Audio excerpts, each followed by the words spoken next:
Salut à tous, on est du côté d'Agen, dans le sud-ouest, pour une émission véritablement exceptionnelle puisque ce sera chez Honda CBO en présence de Mike Di Meglio, vainqueur du Bol d'Or et qui nous a rejoint 2 jours après sa victoire. On parlera bien sûr d'endurance, on parlera de MotoGP évidemment, et puis on parlera de préparation sur la base d'Africa Twin, on parlera de voyage et un grand débat sur le salon de la moto, les salons de la moto un peu partout en Europe. Ça sera très intéressant. On y va, Mike ?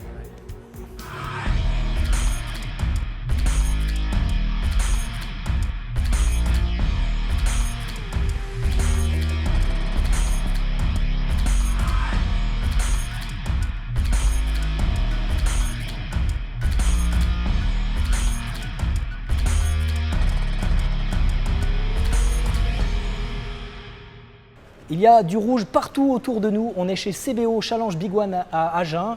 Et c'est Sébastien Dupont qui nous accueille. Salut Sébastien, merci. Bonjour à tous. On est donc avec Mike Di Meglio qui est venu de Toulouse. Salut Mike. Salut à tous. Et Eric Sélis évidemment avec nous comme chaque semaine. Salut Eric. Bonjour David, bonjour messieurs. Mike, il y a 2 jours, au moment où on enregistre l'émission, il y a 2 jours que tu as gagné le Bol d'Or. Tu nous as fait le plaisir de venir jusqu'ici. Tu as fait un petit peu de route. Et surtout, je voudrais te poser une question. Est-ce que tu as cuisiné chez toi en rentrant ? Non, pas chez moi en rentrant, mais sur place, oui. Sur place au Bol d'Or, tu as cuisiné. Il y avait une opération de communication dirigée par Philippe Etchebest, le chef étoilé, star de la télé, cauchemar en cuisine et autres top chefs. Musicien, motard à 16 heures aussi. Voilà, motard à 16 heures. Je crois qu'il a même fait un tour de circuit en baptême derrière oui, Max Neukirchner, Neukirchner, c'est ça. Ouais. Redis Neukirchner. Neukirchner. D'accord. C'était un super événement avec des pilotes, c'est un moment de relax, on passe un moment ensemble, c'était une petite bagarre en plus. Une petite battle déjà avant de cuisine, donc non, on a bien rigolé, c'était un bon moment, en plus on rencontre des super chefs, donc c'est un moment un peu privilégié. Tu regardais l'émission ? Tu connais l'émission ? Ah oui, avec Freddy, quand on a pu parler un peu lui après un off, on était comme 2 gamins qui regardent une star de la télé, donc on a pu discuter de savoir le côté off et savoir comment il vivait ça. Qu'est-ce que tu as préparé toi comme plat ? Parce qu'on a vu les images, ça n'avait pas l'air très engageant. En fait, je sais plus vraiment parce qu'en fait, ça a été tellement vite, on nous a expliqué ce qu'il fallait faire. Et du moment où ils nous ont fait, quand on est 3-2, c'est parti, j'étais un peu perdu. Heureusement que Freddy m'a coaché et m'a dit vas-y, fais ça. Donc j'ai essayé de suivre ses conseils. Et on a perdu, mais bon, c'était vraiment un moment sympa. Sans boucher, il fallait préparer 100 cocktails. Il fallait préparer 25 petits plats pour chacun, chacun pour les invités qui étaient derrière. Et qui est le meilleur à cet exercice ? Vas-y, dis-le. Ceux qui ont gagné, c'était Josh avec Max. Mais après, même pas des Français, même pas les Français. À goûter, c'était le meilleur notre plat. Un Australien et un Allemand champions en cuisine. Alors là, non, c'est pas possible, Mike. Il va falloir avoir un match retour. Sébastien, dans le sud-ouest, on mange cuisine, pas bien. On fait pas que de la moto ? Oh, il fait que de la bonne cuisine ici. Que de la bonne cuisine. De la bonne cuisine. Toi, tu cuisines personnellement ? Non, du tout. Non ? Du tout. D'accord, tu cuisines les motos, quoi. Ouais, c'est mieux. Tu prépares des petits plats sur 2 roues. Quand on voit ce qu'il y a derrière et derrière toi, c'est des plats qui donnent envie en tout cas. Alors, Sébastien, tu fais aussi de la compétition, toi. Tu participes à des courses de championnat de France et tu as fait des courses de championnat du monde d'endurance aussi. Je fais championnat de France Superbike, en loisir, faire plaisir, profiter des week-ends de Superbike. Et j'ai fait 3 fois les 24 heures du Mans. D'accord, tu as côtoyé Mike donc ? J'ai vu passer Mike quand il me doublait surtout. Ouais. J'ai pas essayé de le suivre, mais on a pu faire. J'ai eu la chance de rouler avec lui en endurance et un vrai plaisir de participer à l'endurance. Quand on est concessionnaire comme ça et qu'on participe à des courses, est-ce que ça aide à l'activité ou est-ce que ça pénalise ? Non, ça aide à l'activité, ça donne une bonne visibilité par rapport au magasin. Ça communique toujours positif, beaucoup de monde suivent l'endurance. Donc, et ça donne une crédibilité par rapport à la concession, par rapport à moi qui vendais des motos. Et du coup, c'est toujours positif de participer aux épreuves et de rouler, c'est encore mieux. Mike, toi, tu viens 2 fois au Bol d'Or, tu gagnes 2 fois le Bol d'Or. Ça va ? T'es tranquille avec ça ou ça demande quand même des efforts ? Non, c'est juste énorme. Après, moi, à chaque fois que j'arrive sur une course, toujours mon but, c'est de gagner. Donc, puis j'essaye de vraiment fédérer avec mes coéquipiers pour qu'on ait la même mentalité, qu'on se fasse confiance l'un avec l'autre. Et que voilà, on essaie de chaque qualité de chacun, on essaie de s'apporter pour qu'on soit encore meilleur pour gagner. Tu as le permis ? Non. Tu roules pas sur route? Non, on avait des scooters. À l'époque, quand j'avais été champion du monde 125, j'avais Derby qui m'a offert un scooter, je l'ai toujours. Donc de temps en temps, je l'utilise, mais bon, c'est très rare. Un Derby depuis l'année de ton titre? Voilà, depuis 2009. Il a combien de kilomètres? Je crois qu'il a même pas 3000 km. Il en a pas beaucoup. Sébastien, d'autres pilotes roulent pour toi, pour Challenge Big One ou Nous, on a quelques pilotes locaux. Après, on a beaucoup de pilotes en cross. En cross, ouais. On a Greg Aranda, ouais. Ah oui, d'accord. Six Tours et l'élite. On a Anthony Bourdon. On a Mickaël Lamarque aussi. Et après, des pilotes de ligue qui roulent, qui supportent les couleurs du magasin sur les locaux. D'accord. Plus de tout-terrain dans la région ou plus de vitesse? Beaucoup plus de tout-terrain. Nous, on a beaucoup de terrain autour. On a un gros marché tout-terrain et on vend beaucoup de motos de cross ici. Et après, piste, on a très peu de pilotes qui roulent. On va supporter quelques teams en endurance, normalement, ce qui est prévu pour l'année prochaine. Ou moi, je vais rerouler, j'espère, ou en supporter quelques-uns pour communiquer sur le magasin. D'accord. Mais après, c'est plutôt moi qui fais l'aspect vitesse. Et après, on supporte des pilotes en cross. Comme je suis pas très bon en cross, je vais faire rouler des bons pilotes, c'est mieux. Toi, Mike, tu fais du cross? Du dirt plutôt. Du dirt, ah ouais. C'est le cross, je suis pas du tout, je suis très mauvais, donc je préfère pas prendre de risques sur les sauts. Le dirt, ça permet d'avoir un manque d'endurance et de jouer avec ça, et c'est très physique aussi. Tu disais qu'il y a beaucoup de cross dans la région. Justement, il y a un pilote Honda qui vient d'être titré, c'est Mathis Boiramé, champion d'Europe de motocross MX 2,5. Le titre constructeur également dans cette catégorie. Et la nouvelle Honda, elle change la 2,5, c'est ça? Oui, quelques évolutions sur la 2,5. Déjà, elle était relookée l'année dernière totalement. Là, ils ont fait des évolutions un petit peu moteur, partie technique aussi. Et une très très bonne moto depuis l'année dernière. Avec les évolutions en plus cette année, il y a vraiment une moto compétitive et qui marche super bien après. CRF 2,5 250R et CRF 250 RX pour l'enduro. Qui se renouvelle au chapitre des nouveautés. Également, il y a une CB300R chez Honda. Il y a pas mal de nouveautés. Et le nouveau Forza 300, 125 et 300, vous en vendez beaucoup des scooters ici? Ici, nous, moins que dans les grandes villes. On a un petit marché, on vend quand même pas mal de 125, mais du Forza 300, si on fait 2-3 unités dans l'année, c'est tout ce qu'on fera après sur Agen. Alors justement, il y a le Supercube chez Honda qui arrive. Ouais. En 2019, tu as de la demande un peu pour ça? Un petit peu, ouais. Nostalgique, nous font de la demande là-dessus. Ouais. Bah, tu vas pouvoir remplacer ton Derby par un Supercube, Mike, t'y penses? Avec plaisir. Monkey? Avec plaisir, on verra. Ouais. Ouais, c'est ce que j'allais dire. Là-bas, il y a des monkeys qui sont plutôt sympas aussi. Hein. Marc, dans le paddock, c'est sympa ça pour se balader dans le paddock. Même en ville, aller se promener tranquille, c'est toujours sympa. Alors, Perdo Paint, on verra tout à l'heure quelques-unes des réalisations qu'il a faites. On l'accueillera sur le plateau. Et puis, un autre préparateur, c'est Deus Ex Machina, que tu dois connaître, qui a travaillé justement sur un Supercube, Deus Japan. Qui a transformé un Supercube de 1961 en machine de course des années 60. Donc on est loin du C125 qui va sortir. Il y a ça, et puis sur Honda aussi on a le One Up Moto Garage qui a travaillé sur une Honda Rosso Corsa inspirée d'une Ferrari. C'est une base de Hornet 2006 avec monobras et roues de VFR 800. Je crois que vous êtes bien amusé aussi sur une Africa Twin juste derrière toi. Ouais, belle prépa d'Africa, ouais. On a fait ça, on a tout modifié dessus. On a gardé la base, le châssis, modification des jantes, on a coupé toute la boucle arrière, mise d'avant d'un feu de CB500 dessus, et après toute la prépa derrière, mais ça fait vraiment une belle moto. Le numéro, c'est fait exprès pour faire rager Mike ou C'est pour lui rappeler des souvenirs. Donc le 94, mais tu m'as dit que c'était pas en hommage au GMT, mais plutôt à Ken Roczen, c'est ça? Oui, c'est ça, ouais.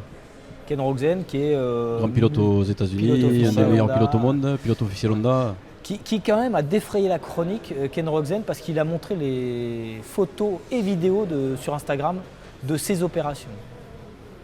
Après voilà, c'est de la communication. À bras ouverts. Oui, à bras ouverts, mais bon après voilà, chacun trouve ses limites où il veut bien les poser. Après ça dépend de chacun. Voilà, après, pour rester sur cette moto, on a également l'Adventure Road, justement, qui partira en 2019 au Cap, non plus au Cap Nord, ce qui était le cas de la première Adventure Road 2017, qui était allée d'Oslo au Cap Nord, mais cette fois, ce sera en Afrique du Sud. Départ de Durban et 3200 km en 12 jours jusqu'au Cap. Une quarantaine de privilégiés dont tu feras partie ou pas? Pour cette année, non, on n'y sera pas cette année. Vous n'y serez pas cette année? Ouais, puis pas avec cette moto, j'imagine. Là, ça va être compliqué. Ça serait pas le bon choix, je crois. Il vaut mieux qu'on prenne une aventure que celui-là. On parlait de scooter tout à l'heure. Justement, notre essayeur Johan Genouvrier a essayé le nouveau Forza 125 et également le Forza 300, même si tu n'en vends pas beaucoup ici. C'est quand même le leader des ventes en France, le Forza 125. Forza 125, c'était une réussite. On vendait très peu de scooters avant. Du moment qu'on est arrivé, on a mis un an pour devenir leader sur le marché français et national sur le 125 Forza. Et aujourd'hui, c'est une des plus grosses ventes, nous, en 125. Bon, on vous a promis l'essai de Johan Genouvrier, on regarde ça tout de suite. Avec sa technologie basse pression pour un patch de contact avec la piste plus grand, avec un nouveau mélange multigomme dérivé de la gamme KR, le Dunlop Sport Smart TT, route ou piste, plus besoin de choisir. Alors, le nouveau Forza, c'est quoi? C'est une amélioration du modèle qui était sorti en fin d'année 2017. C'est une des meilleures ventes de Honda et face au X-Max de Yamaha, il fallait encore sortir de nouveaux arguments. Alors, qu'est-ce qu'on avait eu en nouveauté déjà par rapport au modèle 2017? On avait des nouveaux rétroviseurs plus grands, on avait un moteur Euro 4, on avait un système de stop-start qui permet donc au moteur de s'arrêter quand on est au feu rouge et de reprendre très vite dès que le feu passe au vert. On accélère et c'est instantané. On avait un système de Smart Key, c'est-à-dire de démarrage sans clé, très pratique. Et enfin, on avait les pneus Michelin. Les pneus Michelin et une nouvelle suspension à l'arrière, beaucoup plus efficace. Qu'est-ce qu'on a de nouveau pour 2018? On a surtout un pare-brise réglable électriquement qui monte et qui descend via un commodo. C'est une première sur un scooter. Et on a aussi une nouvelle instrumentation beaucoup plus complète avec 2 cadrans, un pour la vitesse, un contour et au milieu un écran digital qui permet d'accéder à un maximum d'informations. Ce Forza, on l'a essayé sur les petites routes comme en ville. C'est un scooter très pratique, très maniable, beaucoup plus confortable qu'il n'y paraît. Il a un look sportif, c'est ce que Honda a voulu, mais c'est plutôt un scooter fait pour la balade, très linéaire dans les accélérations et aussi très efficace au niveau suspension et freinage. Au niveau du pare-brise, même pour les grands gabarits, c'est assez pratique. Dès qu'on prend l'autoroute, on n'a qu'à appuyer sur le bouton, ça monte, l'aérodynamisme est parfait. On a un coffre plutôt conséquent dans lequel on peut mettre facilement 2 casques intégraux. Et enfin, une grande autonomie, puisque Honda nous a informé que le scooter était capable de faire 500 km. On en doute un petit peu, mais on doit être pas loin des 450 km d'autonomie. Au rayon des bémols, il n'y en a pas beaucoup, puisque c'est un scooter premium qui était vraiment bien pensé. On aurait juste aimé les commodos à gauche, beaucoup plus simples d'utilisation, parce qu'on a beaucoup de boutons pour pas grand-chose. Donc on a tendance à s'en mêler un peu les pinceaux au niveau du clignotant. Pour le reste, le comportement dynamique est irréprochable. Le confort, même pour les grands, et à 2 est idéal. Reste un prix qui demeure lui aussi premium puisque le Honda Forza 125 est proposé à 5 099 €. A noter que cette année, le Forza est disponible aussi en 300 cm3. Le 300, c'est peu ou prou le même gabarit, donc un véhicule plutôt agile. 12 kg de moins par rapport à l'ancien, plus du double de couple avec 27,2 Nm par rapport au 125. En gros, des performances accrues pour un comportement dynamique proche du 125. Ça, c'est sur le papier. Au guidon, c'est légèrement différent. On a un surpoids forcément par rapport au 125. Toutefois, la suspension avant comme arrière se montre beaucoup plus ferme. Le freinage subit un peu le surpoids, même s'il est toujours aussi efficace, on le sent quand même. Quant au comportement dynamique, en général, il est beaucoup plus sportif que sur le 125. Le moteur est plus péchu et on peut atteindre une vitesse de pointe de 130 km/h facilement. On a à peu près les mêmes accessoires, notamment le pare-brise réglable électriquement. On perd le système de stop and start. Toutefois, on a un système de traction control non réglable mais déconnectable. Le Forza 300 est proposé lui à 5 700 €. Voilà l'essai de Johan. Merci Johan. Le scooter est à l'honneur chez Honda aussi parce qu'il y a des Urban Days le 29 jusqu'au 29 septembre. Les XADV, t'en vends un peu dans la concession?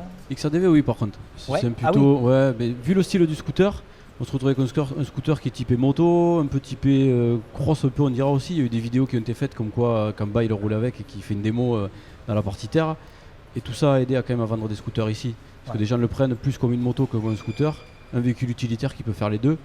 Et on arrive quand même à vendre pas mal de XADV. Ouais. Et Stéphane, père de Mini, ça l'inspire pas le XADV? C'est dans les tuyaux. C'est dans les tuyaux, on risque d'en préparer un, on en a parlé il n'y a pas longtemps, mais on va en faire un dans pas longtemps. Merci Sébastien. On passe maintenant au top et au flop. Le premier top, c'est le véhicule autonome. Maintenant, on a vu Honda faire des véhicules autonomes, on a vu Yamaha. Et maintenant, c'est au tour de BMW. On l'attendait, un BMW qui vient de dévoiler sa moto autonome sur une base de R1200 GS. Et la R1200 GS, elle passe à 1250 cm3, 83 cm3 de plus. 136 chevaux, je crois que BMW est en train de faire fort sur le secteur et veut rattraper son avance technologique sur Honda et Yamaha au niveau des véhicules autonomes. Ouais, la vidéo est assez impressionnante. On l'a vu c'est sur le circuit d'Alès, il me semble, si je dis pas de bêtises. C'est vraiment impressionnant parce que la moto tourne toute seule, se dirige vraiment. Bon, après, on imagine que le top case et les valises regroupent tout le matériel qui est nécessaire à cette bonne évolution, mais c'est assez surprenant. Ouais. Qu'est-ce que vous pensez de la moto autonome? Tu l'as vu, Mike, cette vidéo de Rossi face à un robot? Oui, j'ai vu la vidéo. Après, c'est sûr que c'est un peu surprenant et faut vraiment avoir confiance et non, c'est un peu Tu spécial. penses qu'un robot peut prendre ta place un jour? J'espère pas parce que bon, ce serait un peu triste. C'est sûr qu'après si on était derrière, on pourrait faire les virages comme on le souhaite sans prendre de risques, c'est un peu plus facile mais non, mais après c'est quand même, je pense, un spectacle ce qu'on fait et ça serait un peu dommage d'enlever tout ça. D'accord, on passe au flop avec l'arrêt de la diffusion linéaire, c'est-à-dire télévision de Motorsport TV, voilà, et qui avait racheté Motors, la fameuse chaîne Motors TV, ouais. Motors TV, créée par Jean-Luc Roy. 18 ans. Ouais, 18 ans d'existence. Eh bien, voilà. Alors, Motorsport va continuer sur le web, bien sûr, puisque le groupe Motorsport est un groupe très puissant sur Internet, avec un network, comme on dit, très puissant aux États-Unis et puis sur la voiture en particulier. Et donc la moto va avoir une grosse part chez motorsport.com. On salue tous nos amis de Motorsport TV pour lesquels on a travaillé tous les deux, Eric. Ouais, on leur souhaite du courage. Ça, c'est jamais agréable d'apprendre ce genre de choses. Après, c'est vrai que ça devenait compliqué. Maintenant, c'est un peu brutal, d'autant qu'ils avaient par exemple le championnat du monde de motocross, donc ça s'est arrêté brutalement. On n'a pas pu suivre la fin de la saison. Bon, après, voilà, mais on ne connaît pas tout, donc on ne peut pas trop se prononcer. Mais de toute façon, l'arrêt d'une chaîne comme ça, c'est toujours voilà. Alors, un moment triste. Est-ce que les plateformes OTT, comme on dit, c'est-à-dire un peu comme voilà, la diffusion de vidéos sur Internet, c'est l'avenir? Est-ce que toi, Mike, tu es un gros consommateur de télévision ou de vidéos sur Internet? Les deux, séries, beaucoup. Séries, ouais. Mais après, oui, Internet, j'aime bien regarder pour voir les vidéos, toutes ces choses-là. Tu regardes quel sport en particulier? À part la moto, hein. Beaucoup la moto, on va dire. Beaucoup la moto, ouais. Un peu le foot en ce moment, parce que mes fils aiment le foot, donc j'ai dû me mettre à suivre aussi le foot. Ouais, et à quel âge? 6 ans et 2 ans. Ah ouais. Donc voilà, pendant j'entends PSG derrière moi, ça devient insupportable. Tout le trajet. Au moment de l'enregistrement, il y a un match, c'est difficile. Hein. Non, c'est bien. T'as un bar. Il y a un bar sur Toulouse, Mike, où ils diffusent le PSG? Aucune idée. Ah, ça serait du rugby, ça serait plus simple à trouver, hein, c'est clair. Et il y a des médias plus traditionnels, comme la presse écrite, que Quentin a décortiqué pour nous. On regarde ça maintenant. Salut à tous, cette semaine j'ai plein de belles histoires pour vous. Alors pour commencer, des histoires mais aussi des légendes dans l'excellent Moto-Légende de septembre. J'ai adoré le trip de Michel Cottereau dans les Alpes avec sa Ducati 750 de 74. Ça fait du bien aussi un peu de se rappeler de temps en temps qu'on n'est pas obligé d'avoir la GSA full équipée pour partir en vacances. Voilà, on passe au numéro 49 de Road Trip Magazine. Alors, il y a du bon, mais il y a aussi du bien nul. C'est un peu le problème, c'est très inégal vu qu'à peu près n'importe qui peut y écrire. Or, voyager c'est une chose, mais savoir raconter son voyage, ça, c'en est une autre. Bref, de toute façon, ici on ne parle que du beau. Alors, on va parler du dossier de 20 pages sur l'Irlande qu'a réalisé le rédac-chef Colin Audibert. Donc là, pour le coup, ça donne vraiment des fourmis dans les roues. Et on n'a qu'une envie, c'est de se barrer là-bas. Et rien que pour ça, le magazine finalement vaut le coup. Dans Trail Adventure, laissez de côté les éternels comparos, puisque de toute façon, on s'en fout. Soit c'est votre moto qui gagne, vous êtes content, soit elle perd, là vous dites « Oh, c'est truqué, les journalistes sont corrompus », et soit de toute façon, comme moi, vous pouvez pas les payer, et donc vous en foutez. Et du coup, foncez directement voir le portrait de BP Guilani, je crois que c'est comme ça. Pour le coup, c'est vraiment un sacré personnage avec une histoire complètement dingue. Il a voué sa vie au rallye raid. Et vraiment, belle personne à découvrir. Et pour finir, je vous conseille d'aller jeter un œil au blog du Motard Bionique. Alors pour le coup, dans le genre belle histoire, c'est pas mal non plus. Adrien est devenu sourd en arrivant à l'âge adulte. Malgré ça, il s'est accroché, il a quand même passé son permis moto. Puis ensuite, rebondissement, ils y ont installé des implants, du coup il a retrouvé l'audition. Puis à partir de là, il est parti en voyage à moto, et donc il a fait plein de pays. Et il nous raconte tout ça dans son blog et c'est vraiment très très très bien écrit. On passe du rire aux larmes, parfois 3 fois dans le même texte. Donc c'est vraiment génial. Allez voir ce qu'il fait. Et merci Quentin. Bon, il n'y a pas de phare en compétition, à part en endurance. Ah bah non, en endurance, il n'y a pas de phare, hein, Mike. Heureusement qu'il y en a la nuit. Au Ça sert Castellet, beaucoup ça les sert. Ouais. phares sur la piste ou c'est simplement pour faire voir que tu arrives sur... Non, ça sert. Parce Ça qu'il y sert. a des circuits comme en Slovaquie, on voyait pas grand chose. Donc heureusement qu'ils sont là, les phares. Alors les phares, c'est Didier Daléo qui en parle le mieux et qui nous apprend comment surtout les régler. Tu sais les régler? Oui, il y a une vis. Ouais, voilà. Didier nous dit tout. Bonjour David, bonjour sans concession. Aujourd'hui, on va essayer de faire la lumière sur vos lumières, les phares. Alors, vous n'avez pas forcément un réglo-phare chez vous. Un réglo-phare, c'est cet appareil qu'il y a dans les contrôles techniques et qui se met au niveau des phares de votre voiture. Donc, en fait, il y a des méthodes qui sont un peu plus simples, même si ce n'est pas aussi pointu en termes de réglage, mais on s'en sort très bien. Il vous faut un mètre, un 5 mètres, c'est super. Autrement, vous ferez des pas pour déterminer ça. Il vous faut un mur. Sur lequel vous allez pouvoir, avec du scotch, faire 2 bandes. Votre moto, forcément, avec une cale pour votre béquille pour pouvoir la placer à peu près droite. Et puis, je vous explique tout ça.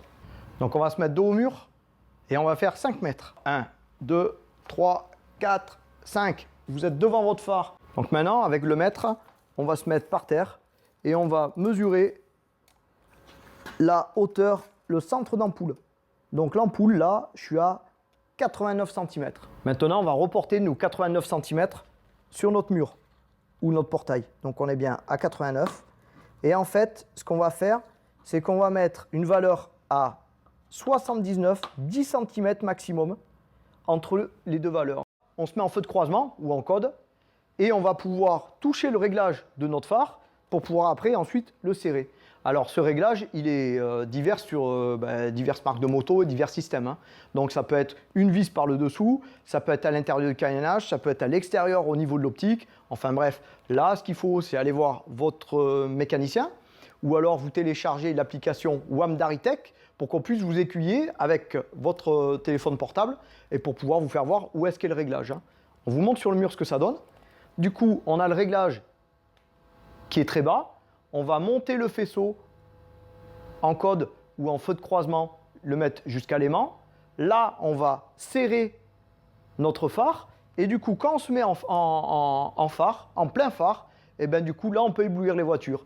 Et quand on se remet en code ou en feu de croisement, ben, les voitures ne sont plus éblouies. Et cette opération doit être faite avec le pilote sur la moto, les valises, la passagère, pour que quand vous rouliez à vitesse constante, eh ben en fait, le réglage soit correct. Hein. J'espère que ça vous a aidé. Merci sans concession et à plus tard. On va passer maintenant au débris sport avec Mike Dimeglio et avec Sébastien Dupont. A tout de suite. Le débris sport avec le vainqueur du bol d'or, double vainqueur d'affilée du bol d'or, Mike Dimeglio. Mike, t'es pas blasé de gagner toutes les courses d'endurance que tu fais? Non, pas du tout, au contraire. T'en as gagné. C'est quoi ton ratio depuis que tu es arrivé en endurance aux 24 heures du Mans 2017? Beaucoup de victoires. On va dire que si on n'était pas tombé au Mans, j'aurais gagné toutes mes courses de 24 heures. Donc c'est incroyable. Et puis après, l'année dernière, on avait gagné toutes les courses de 8 heures à part Suzuka. Ouais. Et cette année, on a été sur tous les podiums à part à Suzuka. D'accord. Enfin, Suzuka, course évidemment particulière. Par contre, la petite anecdote, c'est on en a parlé en conférence de presse avec Mike. C'est la première fois depuis les années 2000 qu'un pilote gagne 2 fois de suite d'affilée le bol d'or, mais pour une marque différente.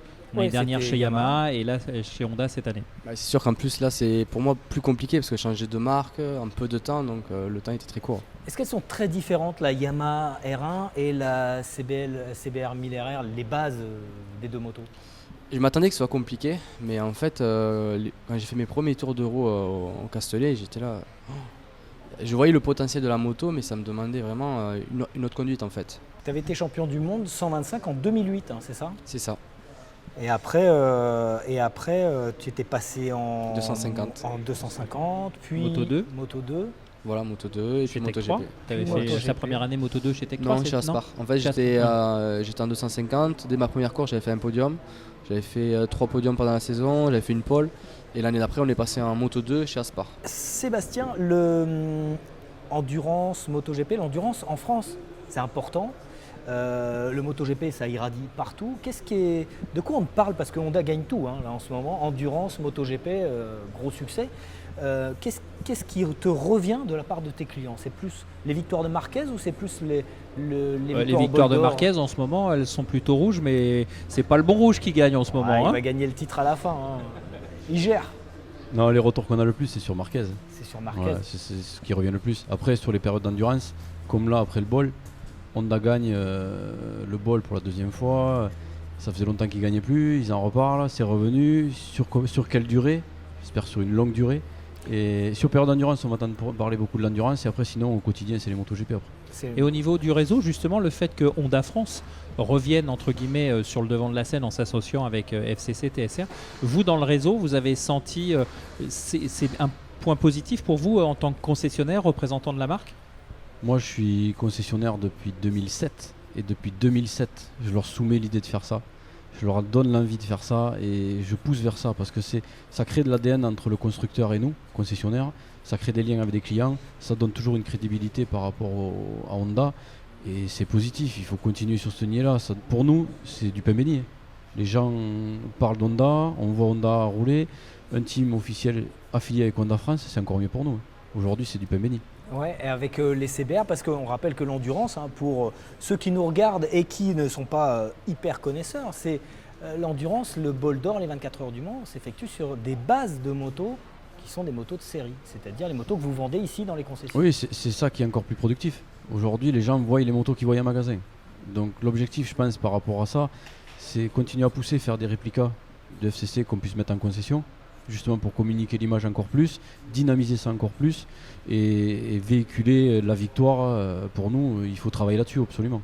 Et il y avait eu des tests de fait avec des motos de série sorties de caisse. Et on avait regardé, c'était avec Motojournal, je me souviens, on était venu aux essais Prémont pour voir si des motos de série, avec rétro, bien sûr on avait du gaffer dessus, pouvaient se qualifier aux 24 heures du Mans, et c'était le cas en fait. Avec un pilote, on te met dessus, une Honda CBR d'origine, d'ailleurs c'est un bon truc à faire ça, on pourrait le faire. Eric, qu'est-ce que t'en penses? Bon, on fait le bol d'or alors. On fait un défi. Il y a déjà un défi qui nous a été lancé par Thierry Tracan là. Je ne sais pas si on est trop en forme. L'année prochaine, tu vas avoir de la concurrence, Mike, au bol. Ou pas. Ou pas. On verra. Non, mais pour revenir à ça, on peut aussi faire le rapprochement avec la catégorie Super Stock. On l'a vu même au bol, notamment la Kawasaki du team 8 Moto qui fait le deuxième temps aux essais de nuit, la 56 qui a super bien roulé, qui se classe 6ème je crois au classement Scratch.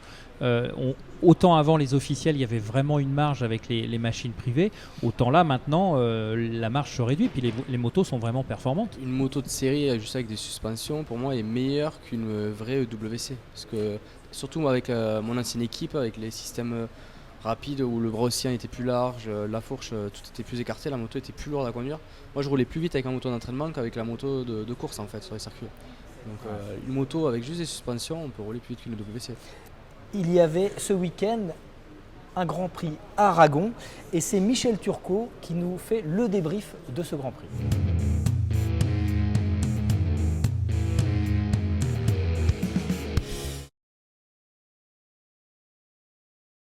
Sa dernière victoire, elle remontait au Grand Prix d'Allemagne, c'était mi-juillet. Depuis, c'est les Ducati qui lui faisaient le cul rouge, donc là, il a décidé qu'à Aragon, c'était chez lui et qu'il allait gagner. Alors Aragon, il avait déjà gagné 3 fois en MotoGP, il a gagné aussi en 2011 avec sa Moto 2. C'est un circuit qui tourne à gauche, donc le dirt track, tout ça, c'est vraiment l'endroit qui lui plaît, un circuit fait pour lui, qui va bien à la Honda. Et d'ailleurs, il a un virage à son nom maintenant, une magnifique statue, Marquez, Aragon, c'est chez lui, puis c'est pas très loin de Cervera. C'est un peu le Misano de Rossi, Aragon c'est chez les Marquez. Donc bref, aux essais, il est quand même en difficulté, puisqu'on a une fois encore les deux Ducati qui font 1 et 2 sur la grille de départ. Néanmoins, il est sur la première ligne, et sa victoire, en fait, il va la gagner en chutant au warm-up. Pourquoi ? Parce qu'il est avec le pneu dur, il se rend compte que il va pas y arriver. Il est pas bien sur les entrées de virage, donc il dit je vais partir avec le pneu tendre. Ce pneu tendre, c'est un vrai pari parce qu'il a jamais roulé avec l'après-midi aux essais. Et à Aragon, il a fait très chaud. On avait 45 degrés au sol. Il prend le risque, il dit ça fait rien. Je ne l'ai pas essayé, mais je pense que... bref, je tente tout pour le tout. Et ça a été un pari gagnant, hein, puisque ce pneu lui a permis de s'imposer. À Misano, il n'a rien pu faire face à Dovi, mais là, cette fois, il est allé le chercher. Il y a encore eu de super passes d'armes, et cette fois, voilà, c'est lui qui a eu le dernier mot. Il a réussi, sur les 2 derniers tours, à prendre quelques dixièmes d'avance pour se mettre à l'abri dans le bout droit, parce que la Ducati était vraiment très rapide. Et voilà, il gagne chez lui, il tenait à cette victoire, et ça l'a fait. Merci Michel. Le passage de Lorenzo chez Honda, qu'est-ce que ça va faire pour toi? Ça change quelque chose ou pas vraiment puisqu'il y a déjà Marquez? Non, ça change pas. Je pense que ça va faire des belles bagarres en tout cas par contre. Ouais. Les en deux interne, pilotes, dans le box en ou sur interne, la je piste, sais pas, mais sur la piste, ouais, je pense que ça va faire des belles courses encore. Ça permettra de mettre des Honda encore plus devant. Ouais. Et donc non, c'est Lorenzo chez je pense que Honda, oui, vu ce qu'il a fait chez Ducati. Après, ça a été compliqué au départ, mais là quand même, on voit que c'est challenger Marquez. Challenger Marquez, on verra, mais rouler devant, c'est sûr quoi. Mike, tu en penses quoi, toi, du passage de Lorenzo aux côtés de Marc Marquez? C'est super, après c'est un grand champion, donc si Honda l'aide à faire que ça devienne sa moto, ça peut que marcher. Ouais, je pense qu'en fait, on a assisté à une situation ubuesque où Marquez fait peur, personne ne voulait y aller. Je pense que c'est parfait, quoi. Je veux dire, lui, s'est pas posé de questions. On me propose, et il n'a pas tort de le dire, on n'a pas le tort de le penser, que c'est l'une des meilleures motos du plateau. Bon, il a revu ses émoluments à la baisse, mais le challenge mérite d'être relevé et je pense que c'est lui qui a fait le meilleur choix d'aller chercher comme ça. Après, il arrivera ce qui arrivera sur la piste. On c'est 2 Espagnols, donc c'est un team espagnol, donc voilà, il y a quand même pas mal de voyants qui sont ouverts et je pense que ça va faire une belle saison. Stéphane Perdomini, Perdopaint, c'est toi. Oui. Tu travailles avec Sébastien depuis longtemps? Oui, 10 ans maintenant. 10 ans maintenant? Avec CBO bien, CBO. Et voilà, j'ai fait tout ce qui est peinture, préparation. Cette CB Miller, c'est toi? Cette CB Miller, voilà, je viens de la faire la semaine dernière. On est parti sur une couleur HRC. On a mis quelques accessoires d'origine pour la laisser un peu quand même d'origine. On a modifié l'arrière, tout ce qui est clignotant. On a mis des clignotants à LED à l'intérieur. On a repoussé l'arrière. D'accord. Et voilà, on a fait une peinture candy dessus avec... C'est-à-dire qu'elle brille au soleil, celle-là, hein, c'est ça? Ouais, au soleil, tout ce qui est bleu et rouge, c'est un candy. C'est-à-dire que les paillettes ressortent à travers le soleil, à travers un dernier coloré qu'il y a dessus. Est-ce que tu prends les références officielles ou peu importe pour toi? Je fais ce qui me plaît un peu et ce que je trouve qui va vers la moto surtout. Donc ça, à la base, c'est une Africa Twin de quelle année? 2017, celle-là. D'accord. Voilà, moto neuve. Transformée en cross. Transformée en super motard, voilà. En super motard, ouais. Voilà. On a coupé tout l'avant. Ouais. Et on a adapté un avant de 6,5 CB et on a adapté le compteur d'origine sur le 6,5 CB. Beaucoup de travail là. Ouais, un petit peu quand même. Un guidon cross. Un guidon cross, voilà. On a remonté le garde-boue, recoupé, et jante en 17 super motard. Avec les protections de fourche. Protection de fourche, tout ça, voilà. Qu'on a... Elle est superbe, Pour avoir un côté un peu plus joueur par rapport à l'origine, voilà. Bon alors celle-là, c'est la moto pour aller sur la plage. Voilà, tout à fait. 8 Pilène 701. Voilà, qu'on a voulu faire un côté un peu plage, surf et côté un peu branché. Donc voilà. Ouais, là, branché, tu peux pas être plus dans l'univers vintage avec une selle imitation liège. Ah non, c'est du vrai liège. Ah, c'est du vrai liège. Ouais, ça c'est du vrai liège et ça c'est du vrai néoprène de combinaison de plongée. Ah ouais, d'accord. Ouais, c'est du vrai liège et de la vraie néoprène. Donc on retrouve les coloris un peu boisés comme ça. Oui, sur l'arrière on a fait peinture effet bois sur le faux cadre arrière. Pour rappeler un peu la planche et Ça c'est toi ça, la peinture. Ouais. Merci Stéphane. Bon. Et puis merci à vous. Eh ben écoute, on te retrouvera, on repassera quand il y aura l'espace particulier. Pas de souci, avec plaisir. Merci. Merci. Mike, tu joues aux jeux vidéo sur circuit, en moto ou pas? Non. Ça t'arrive pas? Sur le circuit, non, je n'ai pas de console ou quoi, mais après chez moi, Chez toi? Ouais, chez moi aussi, j'ai un volant, donc je joue aux jeux de vidéo, beaucoup voiture. Ouais. Donc souvent l'hiver, on s'amuse à faire des chronos avec des potes en ligne, donc on se retrouve, ça joue un peu. D'accord, t'as essayé Tourist Trophy, non? Non, ça j'ai pas essayé. Alors, parce qu'il s'est fait fracasser par notre chroniqueur là. Le jeu. Oui, et donc Donc, on regarde maintenant la chronique d'Adrien, c'est le bike gaming.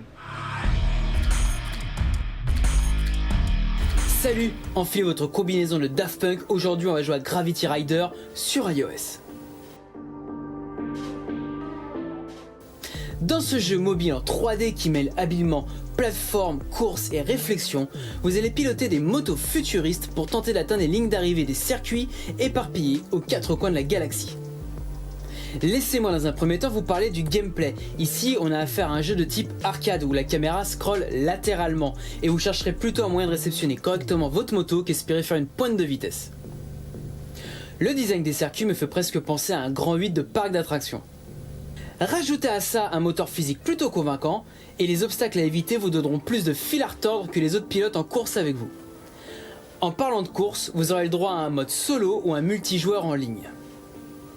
Ce jeu est truffé de bonnes surprises. Déjà, il est gratuit et la durée de vie est conséquente. De plus, chaque planète que nous débloquerons grâce aux courses gagnées et aux défis relevés regorge de circuits les plus fous les uns que les autres. Et alors la petite cerise sur le casque du motard, c'est que le garage nous donne différents types de bécanes, de la moto racing en passant par le quad jusqu'à la moto volante. Et en plus, chaque moto est customisable. Alors, il y a une ombre au tableau.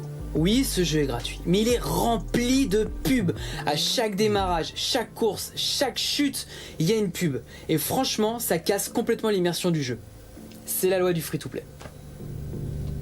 En résumé, Gravity Rider est disponible gratuitement sur iOS et Android. J'ai beaucoup aimé le fun immédiat, l'accessibilité et la longévité du titre. Donc, aucune raison de passer à côté. C'est proposé par Vivid Game et ce sera pour moi un 7 sur 10. On est fin septembre, c'est bientôt le salon de Paris, c'est bientôt le salon de Cologne, c'est bientôt le salon de Milan, beaucoup de salons. C'est le thème de notre débat, on en reparle tout de suite avec Mike Di-Meglio et Sébastien Dupont. À tout de suite. Le débat, embouteillage de salons, Eric, 3 salons en un mois, ça fait beaucoup, non ? Oui, ça fait beaucoup et surtout 2 salons sur la même période, hein. Intermot et le salon de Paris qui vont se retrouver en collision, donc c'est assez surprenant et je me demande comment même les constructeurs vont pouvoir faire la part des choses parce qu'il y a forcément des choix qui vont se faire au détriment d'un salon par rapport à l'autre. Voilà, le salon de Cologne en Allemagne qui a lieu tous les 2 ans, débute la journée presse, c'est le 2 octobre et la journée presse du salon de Paris, c'est le 3 le lendemain. Donc, à moins d'avoir le don d'ubiquité ou d'être comme Eric de Seine tout le temps dans les avions. Je pense qu'on le verra sur tous les salons. David Dumas rouler très vite en voiture. Ah ouais, non, je roule pas très vite en voiture. Mike, les salons, pour un pilote, est-ce que c'est une contrainte ou un plaisir ? C'est un plaisir, on est proche du public, donc en plus, moi là, on arrive après qu'il y ait une victoire, donc c'est juste magique, les gens... seront heureux de nous rencontrer, nous demander comment ça s'est passé, le côté effort et tout, donc voilà, c'est vraiment un côté humain super. Tu signes des dédicaces, comment ça se passe ? C'est organisé ou tu vas toute la journée ? Non, c'est organisé, là il y aura Honda France qui va organiser des horaires pour rencontrer le public, après il y aura tous mes partenaires, on va caler des heures à venir et voilà, puis on va essayer d'être le maximum présent. Au niveau professionnel, on signe encore des contrats au salon, c'est aussi un moment important pour discuter de partenariat ? Signer le contrat, je pense pas, mais prendre des côtés relationnels avec certaines entreprises, rencontrer des gens, c'est toujours intéressant de sortir que de rester enfermé chez soi. Au moins on voit du monde et on peut toujours rencontrer quelqu'un qui est passionné et qui veut peut-être nous aider. Alors Eric Garcia, ton manager, nous disait que pour lui, c'est très important un salon. C'est là où il prend des contacts, il conclut des partenariats. Lui, il reste plusieurs jours, j'imagine. Non, bien sûr, après on est là et en plus on vient d'entrer dans la famille Honda, donc c'est que bien de pouvoir connaître encore plus tout le monde, de prendre le temps de connaître chaque personne et de savoir comment marche l'entreprise. Sébastien, pour un concessionnaire, est-ce que c'est indispensable ou facultatif d'aller sur un salon ? Non, je pense que c'est indispensable. C'est là où on rencontre le constructeur, on échange sur les différents produits qui vont arriver, on voit les nouveautés, les objectifs de l'année suivante. Donc je pense que c'est positif. Après qu'il y ait les 3 salons comme ça en même temps, c'est un peu dommage je trouve parce qu'on ne peut pas profiter des 3. Toi, tu seras allé sur les 3 si c'était pas en concurrence de date? Si c'était un peu décalé, je pense que j'aurais fait les 3. Au moins Paris et Italie. Ouais. Mais après, là, c'est trop proche les deux. Et les 3 sont trop proches, donc on ne pourra pas faire les 3. Donc tu vas quand même aller à Paris, c'est ça? Je vais à Paris parce qu'on a des conventions et des réunions avec les constructeurs. Mais du coup, on n'ira pas en Italie, quoi. Ah, vous n'allez pas en Italie, d'accord. Ni en Allemagne donc. Non plus. C'est toujours quand même un moment important, clé pour votre business en fait. C'est là où vous négociez vos quotas de moto pour l'année. Qu'est-ce qui se passe pour vous concrètement par rapport à la vie de la concession? Nous, ce qui est bien, c'est que déjà, il y a de l'interaction avec le constructeur. On ne les a pas par téléphone, on les rencontre, ça permet d'échanger, de connaître des gens qu'on a au téléphone toute l'année, qu'on n'a jamais vus, et de négocier nos objectifs pour l'année suivante. Aujourd'hui, se déplacer, c'est une satisfaction aussi pour le constructeur parce qu'au moins on porte un intérêt à y aller. Il y a beaucoup de concessionnaires qui n'y vont pas, qui ne prennent pas le temps, qui ne sortent pas des concessions parce qu'on a beaucoup de travail, on a beaucoup de choses à faire. Ils privilégient plutôt l'activité sur place dans la concession plutôt que monter, passer 2-3 jours au salon. Mais on rencontre les constructeurs, on voit que des passionnés de moto, d'autres intervenants avec qui on peut travailler après par la suite. Donc je pense que c'est porteur d'y aller. Moi j'y suis toujours allé et ça m'a toujours apporté quelque chose de monter, d'aller au salon. Et dans votre clientèle, ici à la concession, il y a toujours cet intérêt pour la nouveauté. Est-ce que les clients viennent vous voir en disant alors tu l'as vu, ou est-ce que eux ils sont aussi demandeurs pour monter au salon? Comment ça se passe après le retour d'information? Non, on a beaucoup de demandes. On a même des clients qui viennent par rapport à la date de salon, savoir si on y va et pour leur envoyer des photos, ramener des photos des nouveaux produits, avoir des infos de ce qui va sortir, les tarifs et tout, quand c'est que ça arrive, l'arrivée des nouveaux modèles en concession. Donc du coup non, c'est positif et les clients sont demandeurs de ça aussi. Alors il y a une spécificité au salon de Paris, c'est que ce sera un salon auto et moto, puisque le mondial fusionne auto-moto. D'ailleurs, il y a interdiction pour les marques d'exposer les motos sur les stands d'auto, donc ils doivent absolument séparer. Par contre, l'inverse est vrai. L'inverse est vrai. Excuse-moi, j'ai pas suivi. Est-ce que c'est une bonne chose qu'on puisse aussi aller voir de l'auto sur un salon de la moto Je pense que ça peut être une bonne chose à voir. Moi j'ai jamais participé à un salon où il y avait auto et moto, mais je pense que ça peut drainer beaucoup plus de monde. Ça peut alimenter le salon moto qui, à des moments, il peut manquer un peu de passage ou de visite, surtout sur Paris. Je pense que ça peut amener beaucoup de monde et ça peut être positif pour les deux activités. Parce que le mondial de l'auto, c'est quand même un rendez-vous, donc ça peut drainer un public pour la moto peut-être. Oui, c'est ce que tu viens de dire, c'est exactement ça, c'est qu'il va y avoir un effet un petit peu d'aspiration. Les gens qui payent leur billet, après, je ne sais pas après quels sont les leviers. Est-ce que le billet d'entrée au salon de l'auto donnera automatiquement l'entrée au salon de la moto et inversement? Parce que ça, faut aussi s'attendre peut-être à des surprises. Ouais. Mais oui, ça peut faire quelque chose de bien. D'autant que contrairement à l'auto, à la moto, normalement, il y aura quasiment tous les constructeurs. Alors qu'en auto, on voit que année après année, il y a quand même des constructeurs qui se désengagent et qui ne viennent pas. Donc ça, c'est un peu frustrant. Alors notamment pour les constructeurs qui ont auto et moto, on pense Honda notamment, Suzuki, BMW et Audi et Ducati, le groupe Volkswagen et Ducati, même s'ils veulent s'en séparer. C'est à vendre, avis aux acheteurs potentiels. Donc ça, c'est un peu contraignant puisqu'au niveau budgétaire, alors non seulement il y a Paris et Cologne plus Milan un mois d'après, mais aussi il y a un stand à faire, parce que ça coûte cher un stand, auto et moto. Est-ce que c'est pas un peu contraignant budgétairement, Eric ? Budgétairement, c'est pas plus contraignant que si par exemple le salon de Paris avait été 15 jours après, parce que le problème se poserait pas comme ça. De toute façon, il faudrait qu'il y ait un stand. Après, je crois savoir que les constructeurs s'appuient aussi sur des stands. Tous les stands ne sont pas renouvelés tous les ans. Il y a des bases qui sont reprises et je crois que du côté de chez Honda, il y aura certains aménagements par rapport au stand de l'an passé. Enfin, il y a 2 ans. Bon, alors on va tous se retrouver au salon. Mike, t'y es quand au salon ? C'est pas encore calé, là, d'ici quelques jours. Début octobre, de toute façon. Entre 2 et 3 jours. Seb aussi ? Moi, j'y serai le 7 et 8. Les 7 et 8 ? On y va 2 jours. Donc pour les remises chez CBO, c'est le 7 et le 8 au salon de Paris. Bon, nous aussi, on va se retrouver au salon, au mondial de la moto, de toute façon. On vous donne rendez-vous sur place avec quelques surprises. Et puis Mike, Seb, on se retrouve là-bas, à Paris. Là, on est à Agen. On va se retrouver un peu là-haut. Eric ? Ouais, puis il y aura peut-être un match à regarder à Paris. On est sûr de trouver un écran là. Voilà. En tout cas, on vous donne rendez-vous. On vous donne rendez-vous aussi la semaine prochaine pour une nouvelle émission. En attendant, n'oubliez pas de liker, de partager et de vous abonner surtout à notre page YouTube, Facebook et Instagram et autres réseaux sociaux. à la semaine prochaine. Salut à tous. Au revoir.